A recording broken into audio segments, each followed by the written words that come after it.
Hey guys, it's me, Rin, and unfortunately I don't have internet at the moment, so you get this as your back screen, and this is the videos I've been editing for the past couple of days, and it's also the reason I haven't been streaming, and I just wanted to get them all to you as soon as possible.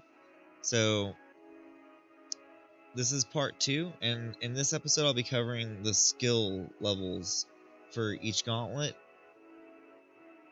and what they do and how you use them, and giving you some examples. And before we get started, I just want to say one more thing, that this video is actually a part of a playlist on my channel that I've made to try to help give players more knowledge and maybe help them get better at the game. So if you're interested, go check it out. I'd really appreciate it. Now, moving swiftly along to the skill levels. Now, Combust is kind of makes it your fireball kind of like an RPG. It increases the explosion radius by 200%, so you can kind of hit the wall next to somebody and still hit them if they're close enough, or you can hit the ground near them and it'll still do the damage. If you hit them directly with the fireball though, it'll light them on fire for 2 seconds, and if I'm not mistaken, I believe it deals a total of 8 damage.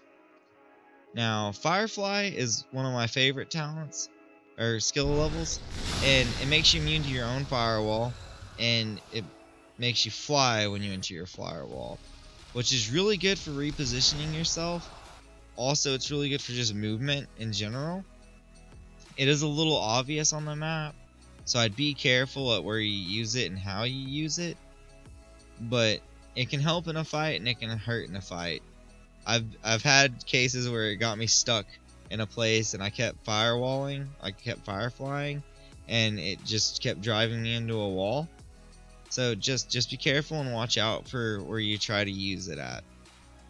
Now, Pyrolysis increases your flame wall damage for 2 seconds. It also makes your flame walls blue, so if you see blue flame walls, this is why. Now, Conflagration causes your fireball to explode into 6 cinders that will ignite an enemy player, and it works exactly the same as directly hitting somebody with a fireball, and it burns them for 2 seconds for 8 damage. 4 damage per second. Now, moving on to Ice, we have Frozen to Clarity. Now, this allows you to shoot your bow across the surface of the ground or above it, and it'll create an ice trail that you can skate down. And this works for your teammates as well as other players, and you will travel a little bit faster on them by about 50%, 150%. So you'll be zooming, everybody else will be behind you, but your teammates can use it, they'll move faster. The enemies can use it, they'll also move faster. So it can be pretty useful for movement. It's also really obvious, like looking out across the landscape when someone's doing it, so be careful when using it. Icicle, when you draw back your bow in the air, you can hover for 5 seconds. It'll also light up players on the map, or on the, like in front of you, wherever you're targeting at, kind of like how tracking or Wolf's Blood does, and it'll allow you just to see people from a further distance really easy. Now, when you charge it up all the way, I think it's a free cast, but only when it's charged up to max, the max time you can draw it back. So keep that in mind when using it. Now, Tundra is the sorcery for ice,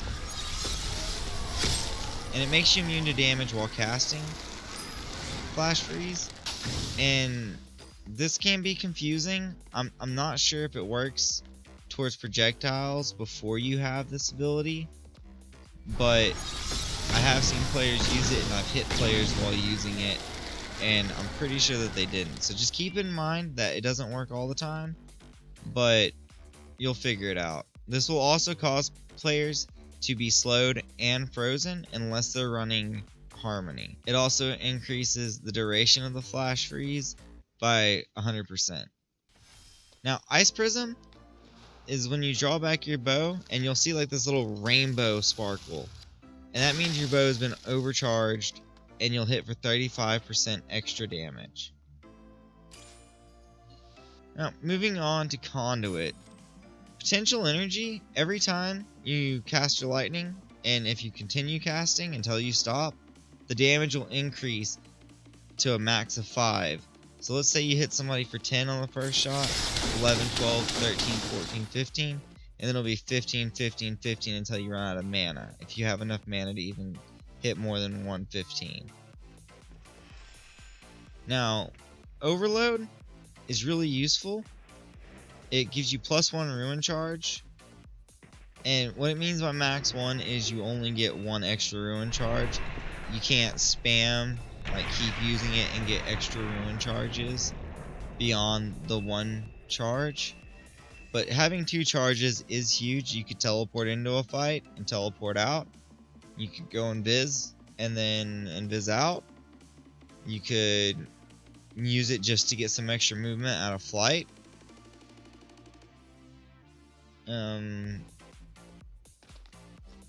I can't think of any more use cases, so I'm just gonna leave it there. Now, Power Surge, when you cast Lightning Strike, it allows you to cast free spells for 4 seconds. So you can basically spam your lightning for a bit longer, or whatever your offhand gauntlet is either. Like, you can use either one and spam it a little bit longer, or use it a little bit longer, a little bit more than you usually would. Now, Secondary Strike gives your Lightning Strike ability 3 extra or +4 strikes, and I think the total damage is 80 if it hits directly, and they get hit by all 4 strikes. So it can be pretty devastating in the right situation, though it is pretty easy to move out of it if you're looking out for it. Now, Tempest Wind Surge, when you hit the ground with your Wind Surge, with your main attack, it launches you up in the ground. Pretty simple. It's really useful. It can be more useful than levitating alone. Now, Updraft, you're immune to your own tornado pool, and you also get launched up in the air if you enter your own tornado. Now, this can be really good for repositioning or just getting away from an enemy and kind of locking them in place. You also kind of want to be in the air with Tempest as much as possible. This will ensure that you avoid some damage, because it's kind of hard to hit players while they're moving through the air, and you still are able to hit for max damage. And with the next skill level, you'll benefit even more from being in the air. But just keep in mind that it's pretty useful, and it can save you from a fire tornado or a tox tornado because you get launched out of it before, say, another player does. Now, Squall, while you're in the air, your spell damage is increased by 20%, and the incoming damage that you take is reduced by 10%. Now, this is only while you're in the air, which is why it's a pretty good idea to keep in the air as much as possible. It'll make you harder to hit, and with the next skill level, you'll benefit even more from being in the air. Now, Sudden Gust is a very useful thing. While you're in the air, your sorcery cooldown speed, it says plus 100%, but I'm pretty sure it goes faster while you're in the air. I could be wrong, but I'm pretty sure it allows you to cast more sorceries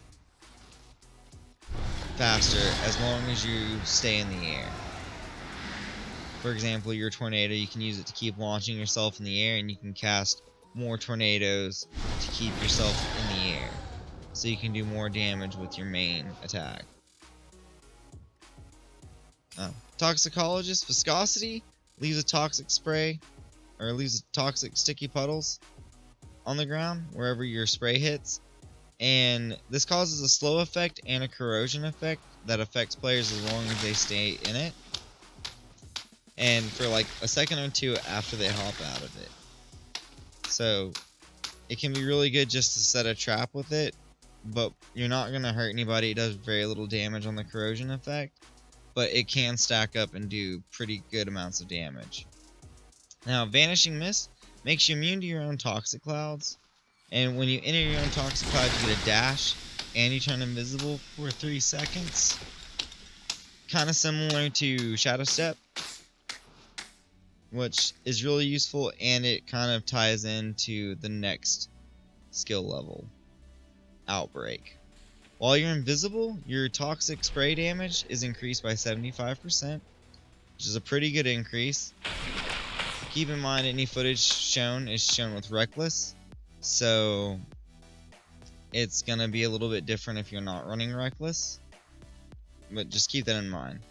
Now, Spreading Sickness gives you 2 extra toxic clouds, and they spread out in the fork pattern, and it might be a little alarming and weird at first, but you'll get used to it. I think they fixed the way that they were arranged so that they shoot more normally, but I could be mistaken.